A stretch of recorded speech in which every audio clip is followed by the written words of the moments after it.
कभी कभी मेरे दिल में भी ख्याल आता है कि मैं यहाँ क्या कर रहा हूँ, अपने वतन से दूर, अपने रिश्तेदारों से दूर, अपने लोगों से दूर, अकेले में इतनी दूर।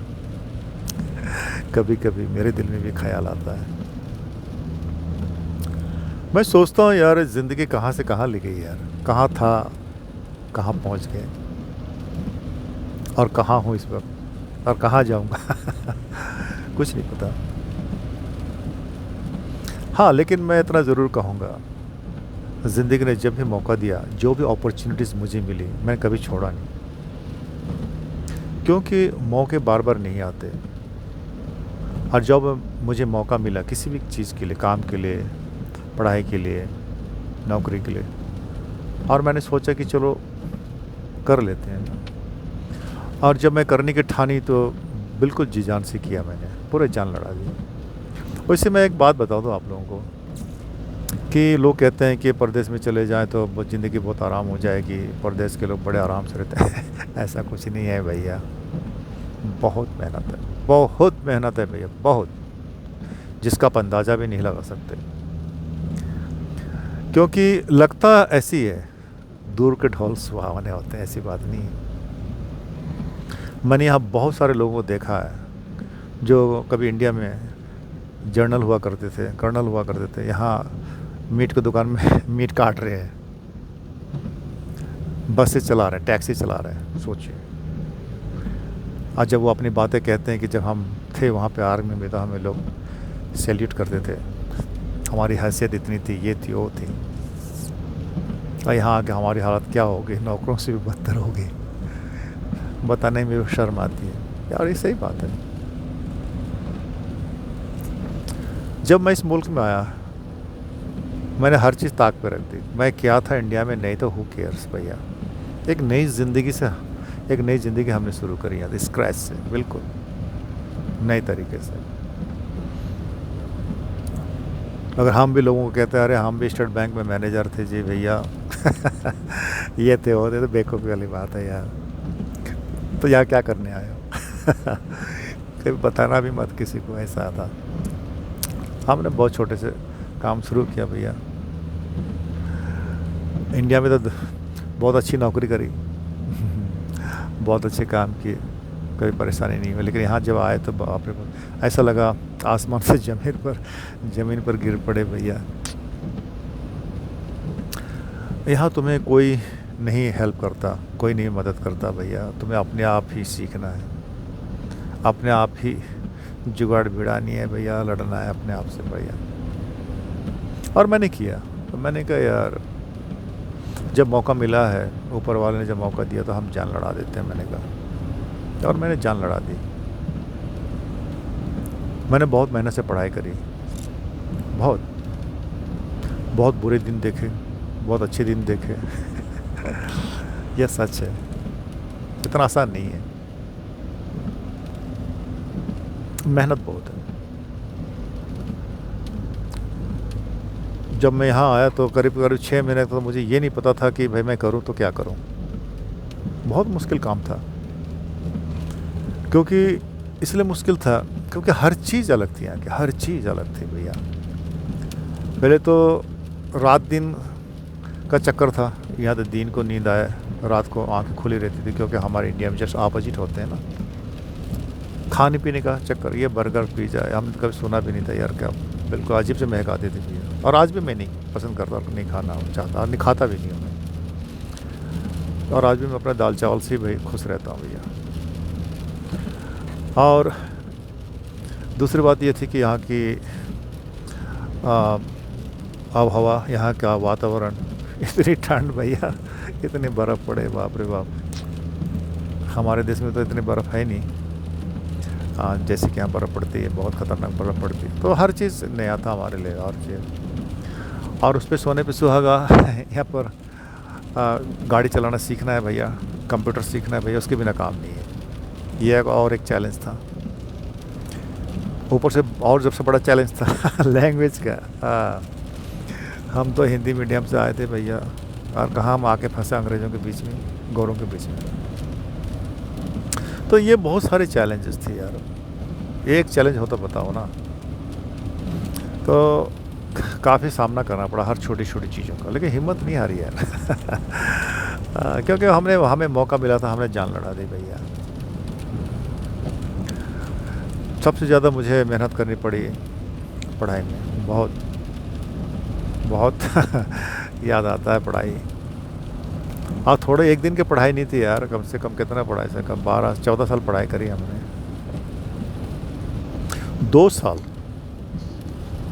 अंग्रेज़ी सीखने में पढ़ाई गंवाई, क्योंकि यहाँ पर जितने भी फॉरेन कंट्री से लोग आते थे उन्हें अंग्रेज़ी का टेस्ट देना पड़ता है और अंग्रेज़ी सीखना पड़ता है। उसको कहते हैं English as a second language.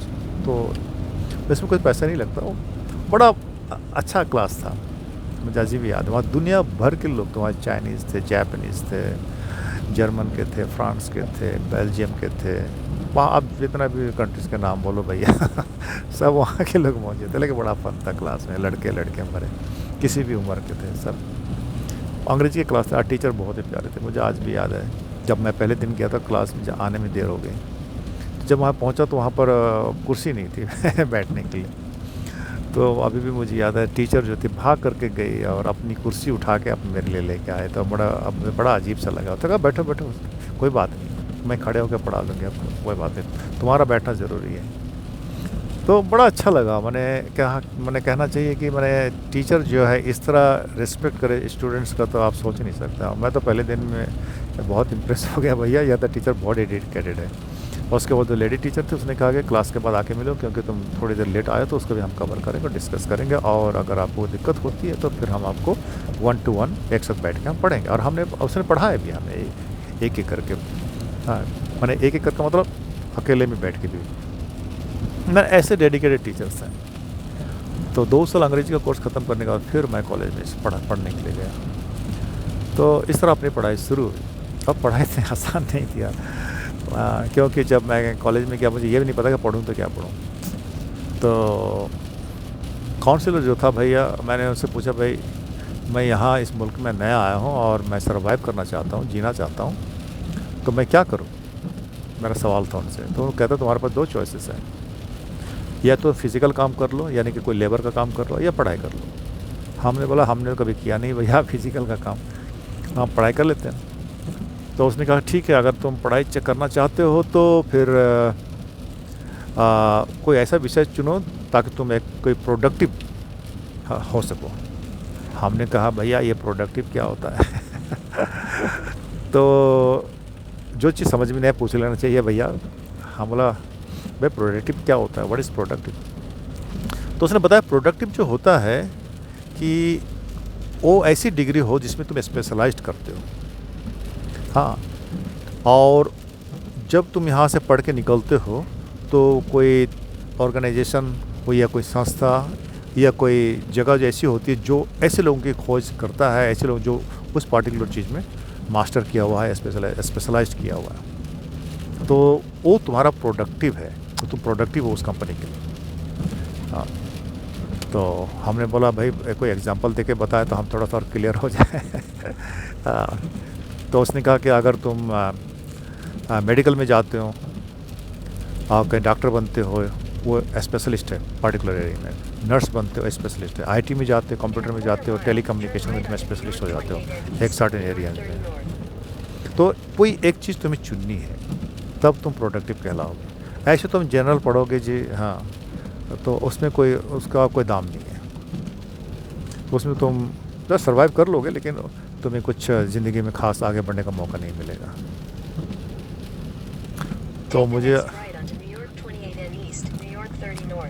तो मुझे समझ में आ गई। और यहाँ से गाड़ी मुड़ रही है भैया, 1 मिनट ज़रा रुक जाओ भैया, ज़रा गाड़ी यहाँ टर्न ले रही है।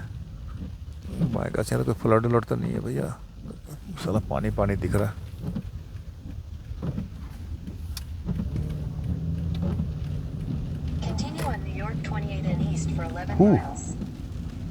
शुक्र है पानी चढ़ा नहीं भैया, उससे बच गया। काफ़ी पानी है भैया। हाँ, खैर जो भी हो, तो फिर मैंने उनसे कहा कि भैया मैं तो कंप्यूटर मुझे पसंद नहीं है, तो मैंने कहा कि भाई मेडिकल ट्राई कर सकते, क्योंकि कंप्यूटर जो था और मेडिकल जो था उस समय उस ज़माने में दोनों नंबर 1 पे थे और आज भी है। तो हमने कहा भाई कंप्यूटर तो हमने देखा भी नहीं था ठीक ठाक से भैया, जब हम अपने ज़माने में आए थे तो हमारा कंप्यूटर तो मुझे पसंद भी नहीं था। मेडिकल चलेगा, मैंने कहा कि मेरी माँ भी मेडिकल में थी तो कम से कम थोड़ा सा हाँ हो सकता है मेडिकल की कहानी। तो उसने फिर एक बात कही, देखो ऐसा है कि मेडिकल में अगर तुम पढ़ना चाहो तो उसने कहा you have to prepare yourself spiritually, physically and mentally, क्योंकि तुम ह्यूमन बीइंग के साथ काम करोगे। अगर तुम सोचते हो कि पैसे कमाने के लिए जा रहे हो तो ये लाइन पर मत जाना, कभी भी मेडिकल में मत जाना।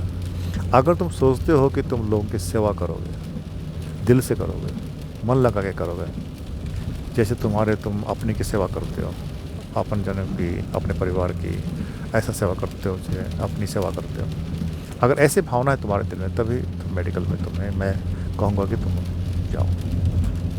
तो फिर मैंने सोचा भैया, तो मैंने बोला मैं तो कोशिश करूँगा, कर सकता हूँ, कोशिश कर सकता हूँ। मैंने कहा ठीक है तो उसने कहा कि ठीक है, आप कोशिश कर सकते हो तो एक काम कीजिए, आप वार्ड बॉय का ट्रेनिंग लीजिए, वार्ड बॉय का काम कीजिए।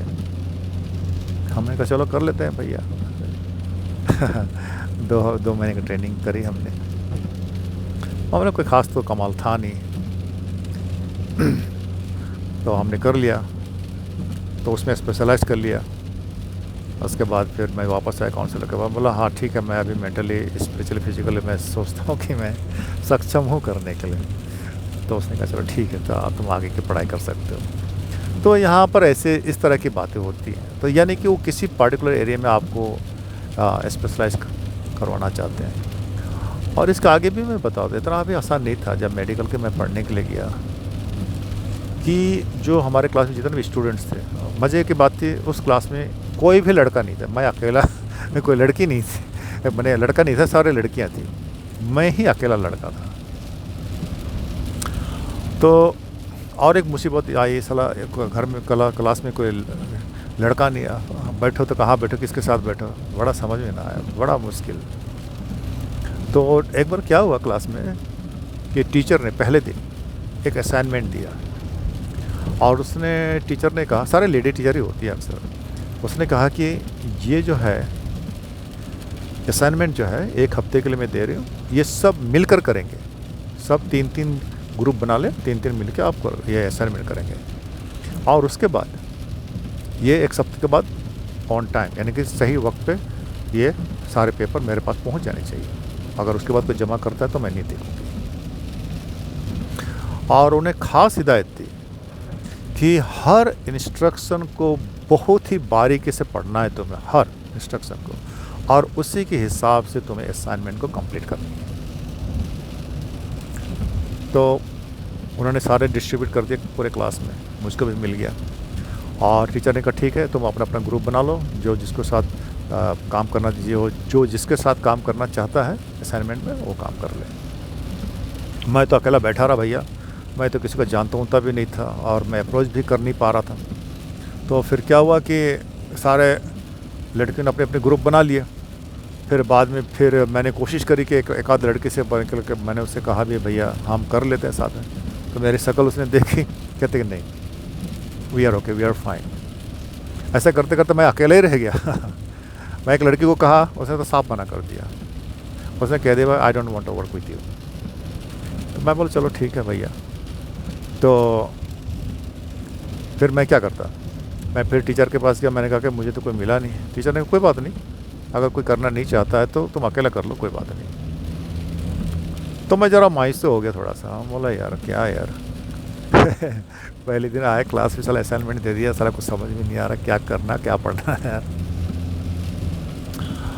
अब ब्लेम नहीं करोगे, 2 रात नींद नहीं आई अरे रोज़ सुबह उठो और पढ़ो, उसको समझ में ना आए, रोज़ सुबह उठो और पढ़ो, उसको समझ करना क्या यार। हम बोला यार कहाँ फंसा यार मैं तो यार। लेकिन फिर मैंने जान लड़ा दी, मैं बोला अपनी तरफ से करके देखो, हुआ नहीं हुआ कोई बात नहीं यार। उस असाइनमेंट को लेकर मैंने बैठा रहा साला, सुबह से लेकर शाम तक एक एक वर्ड की मैंने बाल के खाल निकाल दी, डिक्शनरी साथ में रखे, साला सब एक एक चीज़ का बहुत बारीकी से समझा, फिर अंदाज़ा लगाएगा करना क्या है। खैर जो भी हो, मैंने किसी तरह से उल्टे सीधे करके अपने हिसाब से मैंने कर कुरा के जमा करा दिए भैया। जमा तो कराना था भैया, वो तो बहुत स्ट्रिक्ट थी भाई, जमा कराना था, क्लास से निकालने वाली बात थी। जमा करा दिया। और जब स्कूल में पहुंचा तो क्लासेस में 26 लड़कियां थी, मैं 27वां स्टूडेंट था। सब आप अपना टाटा बात कर रहे हैं, सब असाइनमेंट में बात कर रहे हैं। उसने कहा हमने यूँ कर दिया, ऐसा होना चाहिए था, वैसा होना चाहिए था। मेरे दिल के धड़कने बढ़ गए। मेरा लगा कि तो मैं तो हो गया मेरा काम। मैं बोला आज तो खिंचाई हो जानी मेरी क्लास में पूरी तरह से। मुझे समझ में नहीं आया मैं तो क्या करा हुआ अपनी तरफ। जो एक हफ्ता जो था ना, वो तो इतना इंटेंस का था भैया, क्या बताऊँ मैं यार, बहुत ज़्यादा। उससे भी ज़्यादा स्ट्रेस क्लास में था। आप टीचर पेपर देखेगी तो क्या कहेगी यार, उसका जो टेंशन था उसे नींद ना आया भैया। अच्छा फिर क्या हुआ, दूसरे दिन जब हम क्लास में गए,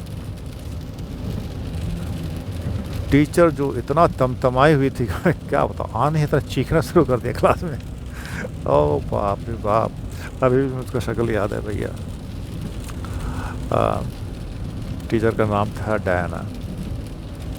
आधे चीखना शुरू कर दिया और वो कहने लगी, पूरा कागज़ लेकर यूँ टेबल में यूँ पटकी सबके पेपर ला करके, और चिल्लाना शुरू कर दिया कि अगर तुम लोग इस तरह पढ़ोगे, एक भी बच्चा क्लास में पास नहीं होगा, एक भी बच्चा नहीं पास होता, और ना मैं किसी को पास करूँगा। इस फिक्र में मत रहना कि मैं किसी को भी पास करूँगा। फिर उसने कहा कि एक भी बच्चे ने कोई इंस्ट्रक्शन नहीं पढ़ा, सब अपने मर्जी से करके लेकर आए, एक भी चीज़ सही नहीं, एक भी चीज़ सही नहीं। मैंने कितनी बार कहा था कि हर इंस्ट्रक्शन को बहुत ही ध्यान से पढ़ना है और हर एक चीज़ को फॉलो करनी है। किसी ने भी फॉलो नहीं किया, सब ऐसे कंप्लीट करके लाए जैसे स्लॉपी वर्क का मतलब हुआ कि मैंने काम चलाना, घसर बसर टाइप का। मैंने आधे घंटे तक लेक्चर, मेरी तो हवा ख़राब हो गई। मैं बोला कि भैया कल से क्लास नहीं आऊँगा। मैंने सोच लिया, पहले सोच लिया था मैंने बहुत गलत निर्णय ले लिया अपनी ज़िंदगी का। मैंने कहा यार अब मेरी धड़कन इतनी बढ़ गई आप सोच नहीं सकते। अच्छा फिर क्या हुआ, उसने कहा कि टीचर ने कहा कि ये मैं पेपर को वापस करती हूँ, दोबारा अगले हफ्ते का फिर 7 दिन का टाइम देती हूँ, दोबारा से करके ले आओ, और इस बार कोई गलती नहीं होनी चाहिए। मेरे तो आज जान खिसक गई यार। एक हफ्ता तो सारा नींद खराब, स्ट्रेस इतना, एंग्जाइटी इतनी। हम बोले यार क्या है, फिर एक हफ्ता करूँ मैं। अब ये मैंने समझ में नहीं था कि मैं पढ़ूं कि नहीं पढ़ूं यार। कोई मदद करने वाला नहीं, कोई हेल्प करने वाला नहीं, कोई भी नहीं यार आगे पीछे यार, कोई समझाने वाला भी नहीं, कोई बात करने वाला भी नहीं, कोई दोस्त नहीं, कोई लड़का भी नहीं यार, कहाँ फंसा यार मैं। अच्छा फिर क्या हुआ कि उसने सारे पेपर सबको दे दिए। सबको दे दिया, हाँ मज़े की बात है, सबको तो दे दिया, लेकिन मेरा पेपर मुझे नहीं मिला।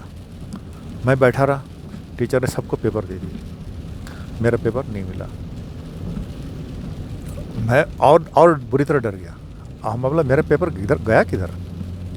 तो मेरी नज़रें जो थी टेबल के ऊपर थी, तो उसमें एक पेपर दिख रहा था, लग रहा था मेरा ही पेपर है। मुझे लगा टीचर देना भूल गए।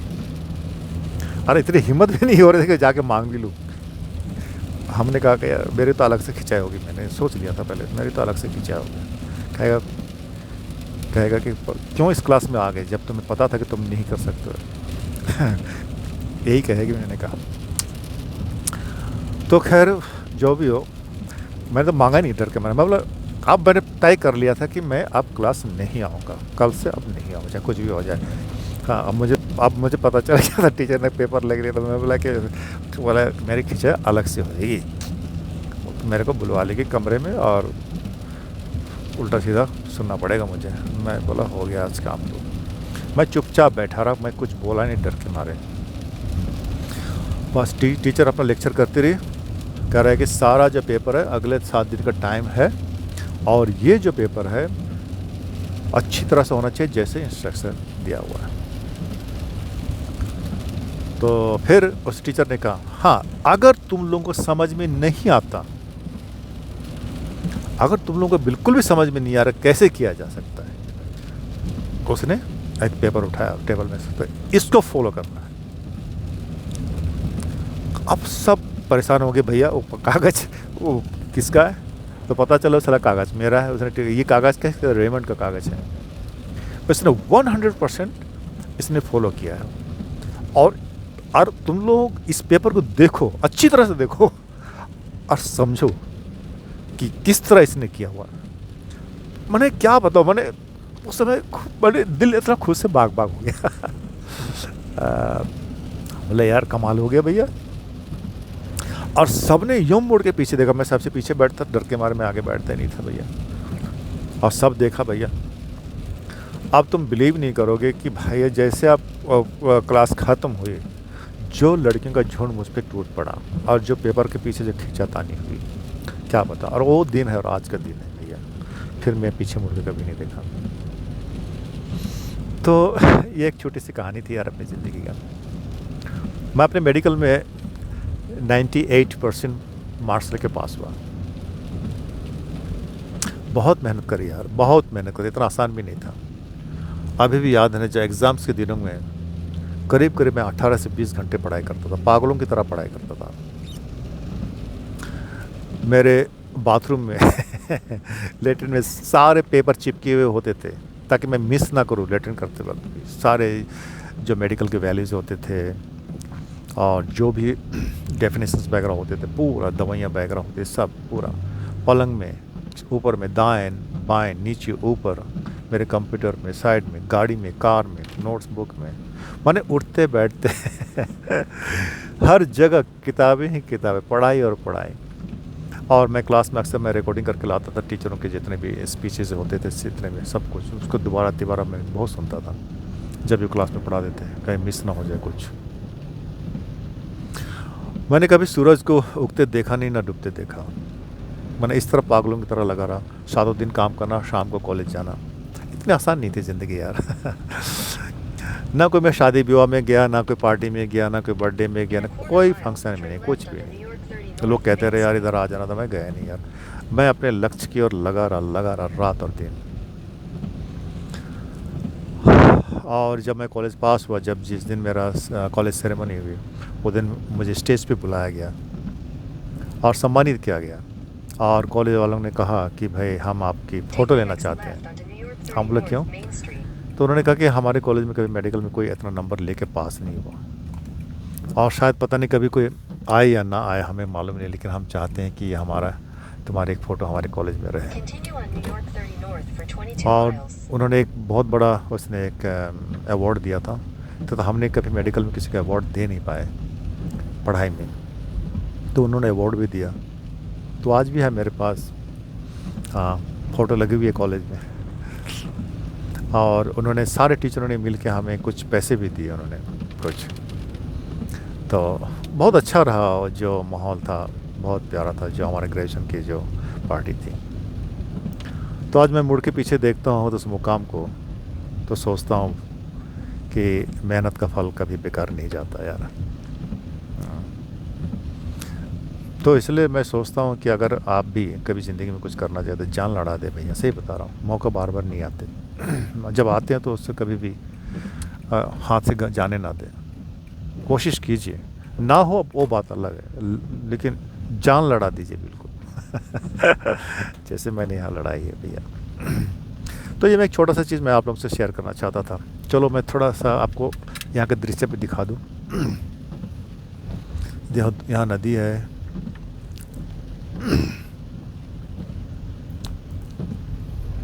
पता नहीं दिख नहीं रहा होगा शायद, पता नहीं, नदी की तरह।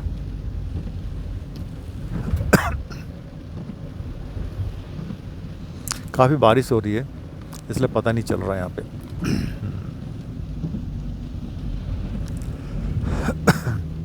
अभी भी मैं जंगलों से होता हुआ निकल रहा हूँ। अभी भी सफ़र रह गया है और अभी 1.5 घंटा रह गया करीब करीब। चलिए दोस्तों, आप लोगों से फिर मुलाकात होती है। तब तक आप लोग ठीक ठाक रहे, बने रहिए, ठीक है, ओके।